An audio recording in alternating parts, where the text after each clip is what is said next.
नमस्ते दोस्तों, स्वागत है आपका मेरे इस प्यारे से YouTube चैनल पर। तो आज मैं आपके लिए एकदम नई मैनहवा लेकर आ चुका हूं और ये कहानी बहुत अलग होने वाली है क्योंकि मैन कैरेक्टर ही विलन है और विलन ही मैन कैरेक्टर है। मैं इसे डायलॉग टू डायलॉग एक्सप्लेन नहीं करने वाला हूं, सिचुएशन से करूंगा। इसलिए कुछ चीज़ों को समझ लो। अब ये जो पूरा आर्क यहाँ पे चलने वाला है वो लोअर रिलम के अंदर चलने वाला है और हमारा जो मेन विलन है वो ऊपर से नीचे आया है, जो अपर वर्ल्ड से है। और वो यहाँ पे जो रियल मैन कैरेक्टर है उसके उंगली खड़ेगा और उसे जान से मारेगा।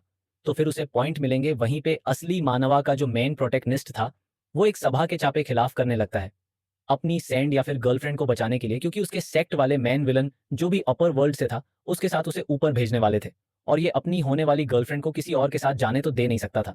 वहीं पे जो सख्त के लीडर थे वो उस बंदे का नाम लेते हुए कहते हैं कि ये चन अपनी औकात मत भूलो, जिसके बाद वो अपनी पावर का हल्का सा नमूना दिखाते हैं। तो सामने की तरफ इतनी जोर से हवाएं चलने लगती हैं कि सभी लोगों के पसीने छूट जाते हैं। वहीं भी मीन विलन की तरफ से जो अर्ड आए थे वो भी उसे हड़का लगते हैं। जिसके बाद हम लोग man character man villain super villain को देखते हैं जिसका नाम गुचंगे था।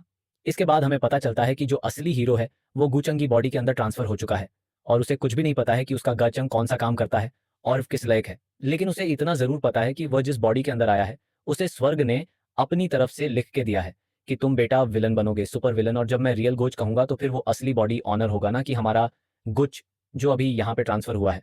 खैर, इसके बाद हमारा असली मैन कैरेक्टर गुच बताता है कि उसके पास एक सिस्टम भी है और ये सिस्टम किसी काम का नहीं है।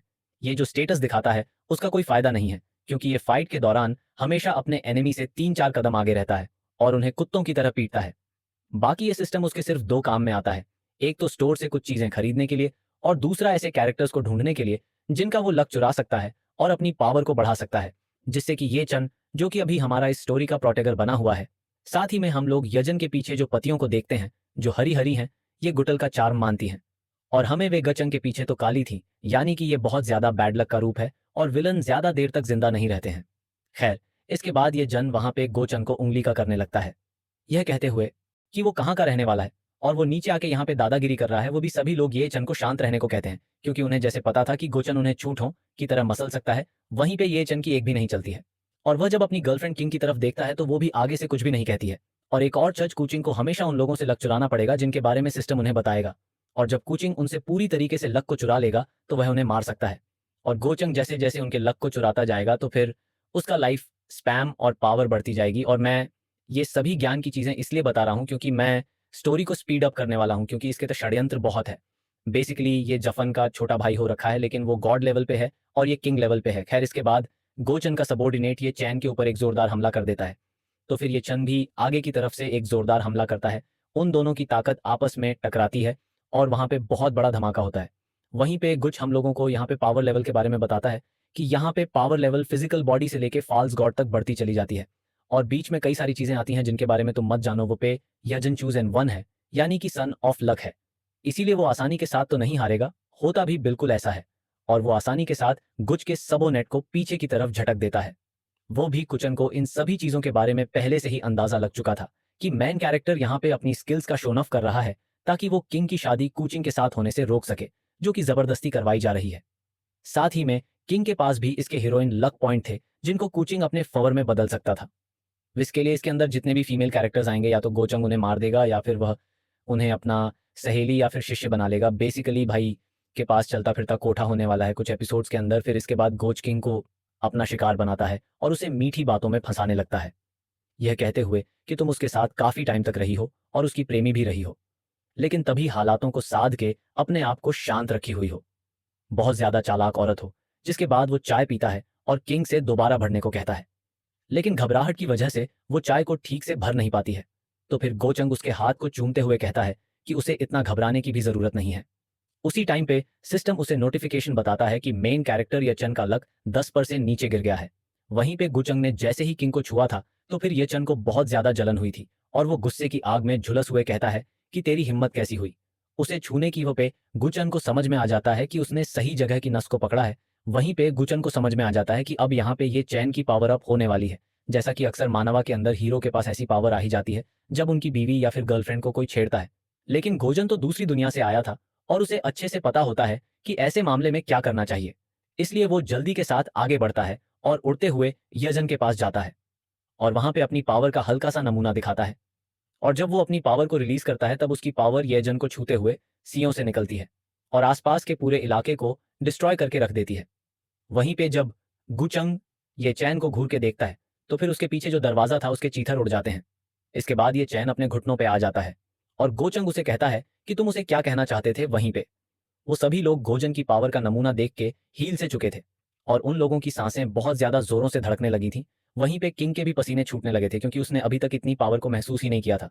वहीं पे उसके जो फादर थे उनकी भी सांसें अटक चुकी थी। वहीं पे यजन दो बस अपनी आखिरी सांसें गिन रहा था और उसी टाइम पे सिस्टम गुजन के पास आता है जो कि अभी को मारने के लिए मना करता है। अब देखो मैं एक और बात पर यहाँ पे एकदम सिंपल तरीके से बताता हूँ। अगर गोचंग ये चंद जैसे कैरेक्टर्स का पूरा फायदा उठाना चाहता है तो फिर उसे ये चंद जैसे कैरेक्टर्स हैं वो सभी चीज़ें छीनने पड़ेंगी जो उनकी तकदीर में लिखी हैं, जैसे कि वाइफ, गर्लफ्रेंड, फॉर्चर्स, ट्रेजर्स जो उन्हें मिलने वाले हैं, यहाँ तक कि उनके लक को भी, जिनके बाद अगर वो उन्हें मारेगा तो फिर उसे बहुत ज़्यादा फायदा होगा। और अगर वो उन जैसे कैरेक्टर्स को डायरेक्ट ही मार देता है तो फिर उसे बहुत ज़्यादा बैड लक मिलेगा जिससे वो अपने लाइफ स्पैम को बढ़ा नहीं पाएगा और इवेंचर की तरह मारा जाएगा। इसलिए यह चन को समझ में आ जाता है कि अब उसे किंग का फायदा उठा के यह चन को चूहे की तरह इधर उधर नचाना पड़ेगा और जब उसे सही मौका मिलेगा तब वो उसे पकड़ के मार देगा। फिर इसके बाद गुचंग सिंपैथी की खातिर यह चन को वहां पे माफ कर देता है।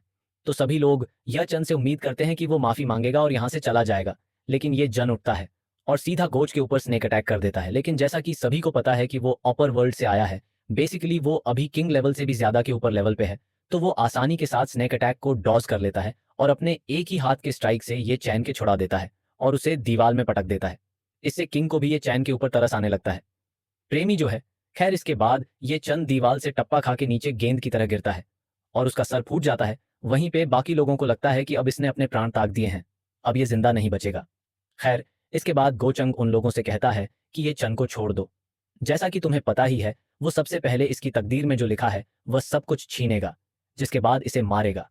वहीं पे ये चन को सख्त से धक्के मार के बाहर निकाल दिया जाता है, जबकि वो सेक्ट का मोस्ट गिफ्टेड डिसाइल था। वहीं पे गुचंग जले पे निमक छड़कर के लिए किंग से कहता है कि आज रात मून बहुत ज्यादा खूबसूरत है, मैं चाहूंगा कि तुम मेरे साथ रात बिताओ। और मेरे साथ रात बिताओ का मतलब मैं तुम्हें नहीं बताऊंगा, ये किंग को बताएगी। वहीं पे किंग भी आगे से मना नहीं कर पाती है क्योंकि उसके फादर उसे फोर्स कर रहे थे और वो आगे से इसके लिए हाँ कह देती है। वहीं पे ये चन के दिल के ऊपर तो छुड़ चल जाते हैं और उसके बहुत ज्यादा लक पॉइंट माइनस में चले जाते हैं जो कि डायरेक्टली ही गोचंग को मिल जाते हैं। वो अब गुचंग को जयचंद को बस चूहे की तरह छोड़ देना था जो अब बिल में वापस जाएगा और खजाने को ढूंढेगा। इसके बाद गचंग उस खजाने को भी छीन लेगा और उसे मार गिराए। इसके बाद हम लोग गजन के एक बहुत ज्यादा लॉयर सर्वेंट को देखते हैं जो कि छत के ऊपर से किंग और उसके फादर की बात सुन रहा था, जहां पे किंग के फादर को काफी अच्छे से पता था कि वो ये चैन को पसंद करती है, लेकिन किंग को भी काफी ज्यादा अच्छे से पता था कि गोचन उन्हें वो चीजें दे सकता है जो यह चन उन्हें नहीं दे सकता है। इसीलिए वो खुद को कुर्बान करने के लिए मान जाती है। वहीं पे लॉयल सर्वेंट गुच के पास जाता है और उन्हें इन सभी चीजों के बारे में बताता है। साथ ही में वो सर्वेंट गुच को एक खास बात बताता है कि लॉर्ड अपनी बेटी को कुर्बान करने के लिए क्यों आगे बढ़ चुके हैं। टाइज वॉन सेक्रेट लॉर्ड यानी किंग के फादर की जो वाइफ थी वो अपर वर्ल्ड के अंदर एक नोबल लेडी रहा करती थी, लेकिन उन्हें किसी वजह से अपर वर्ल्ड के अंदर पकड़ लिया गया था और फोर्सफुली वापस यहाँ पे भेज दिया गया है। लेकिन वो नीचे आने के बाद कभी भी किंग के फादर से मिले ही नहीं है। इसीलिए किंग के फादर किंग का इस्तेमाल करके उसे गुजन के साथ ऊपर भेजना चाहते हैं ताकि उन्हें वाइफ के बारे में कोई इन्फॉर्मेशन मिल सके। वहीं पे गुचंग सर्वेंट से ये जान के हाल पूछता है तो फिर बताता है कि वह अभी जेल के अंदर बंद है। गोचंग उसे कहता है कि उसके ऊपर नजर बनाए रखो, वो सोने का चीज ढूंढने वाला चूहा जो है। वहीं भी गुचन के हाथों के नीचे अब दो कैरेक्टर आ चुके थे जिनका लग अब उसके हाथों के बीच में है। इसके बाद गुच को फर्स्ट गिफ्ट पैक दिया जाता है और जब गुच उसे ओपन करता है तो फिर उसे 3 आइटम दिए जाते हैं जिनमें से जिसको वो सिलेक्ट करने वाला है उसका नाम broken third of the world seed है।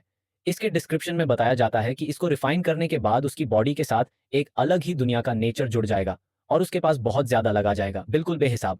इसकी मदद से वह अपनी जिंदगी और